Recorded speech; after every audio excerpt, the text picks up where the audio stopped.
The portraits that are in this exhibition are from a series called Hackney Studios, which I made between, I think it was 2014 and 2018. So in that 4 years, I photographed 150 artists in their studios, and I had no control over who I was going to photograph. Each artist nominated the next. So in that way, I wasn't cold calling and just turning up, and it wasn't for a commission or an editorial. It was just because I wanted to celebrate these artists. I wanted to get to know them. I wanted to understand their work. But because someone that they knew had nominated them, it was very much a sort of, it didn't feel voyeuristic. It felt like you were coming from the interior of their world. And obviously they already felt quite flattered that they'd been nominated. But, you know, if you could only choose one person you want to celebrate and you've been chosen, you feel quite kind of flattered by your colleague.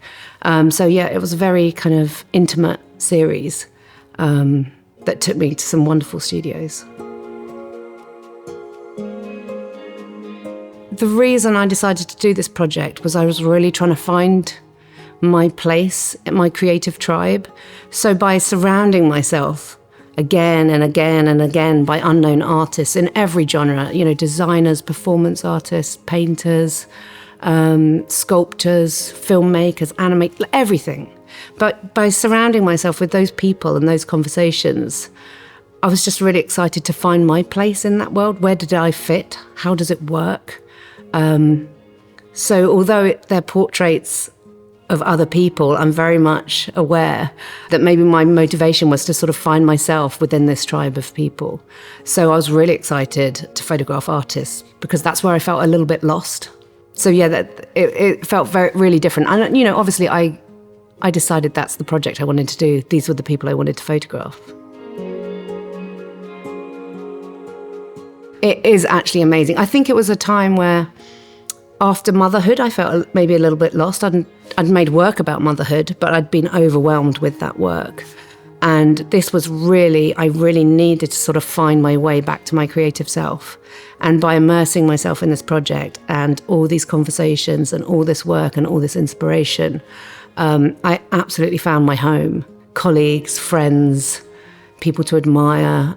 I felt so inspired. It absolutely fulfilled that loss, that lost feeling. I found my tribe. And all the people I photographed, just to make it practical, were in my borough where I lived, in Hackney. So although we were all artists, we were all humans, sharing the same space, sharing the same community. We'd be walking through the same parks, the same swimming pool. Our kids would be going to the same school. So it is obviously a series of artists, but it is a series about a community. It's a portrait of a community of artists. And why were we all drawn to the same place? What was that magnetic pull of maybe wanting to be surrounded by like-minded people, just feeling comfortable in the space? You know, the minute I moved to Hackney, I felt really comfortable. And was it the place or was it all the people? You know, it's that combination. So I would always just turn up. I would always do research on what their work was about if I didn't know them.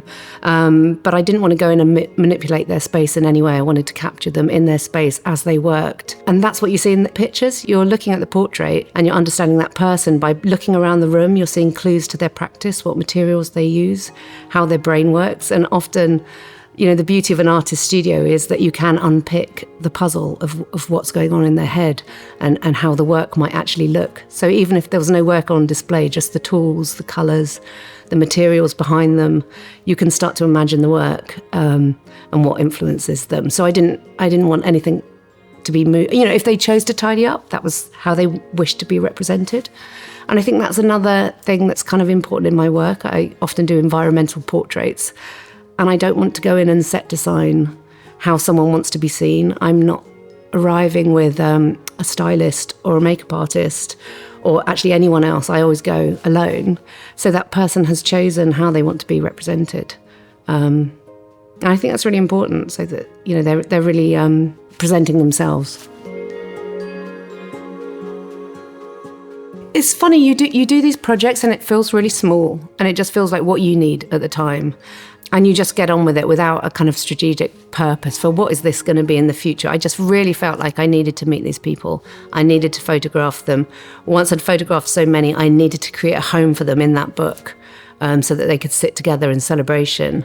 So to now find 3 of those works in this exhibition is just phenomenal. It's amazing that they become part of a wider artistic family. And since doing that work, I think I photographed Jaslyn Kerr in 2018, maybe 2016. So really early on in her career, in a very small studio at the back of a garage in Hackney. And you can see in that portrait, she's kind of like glowing in this golden sort of cave.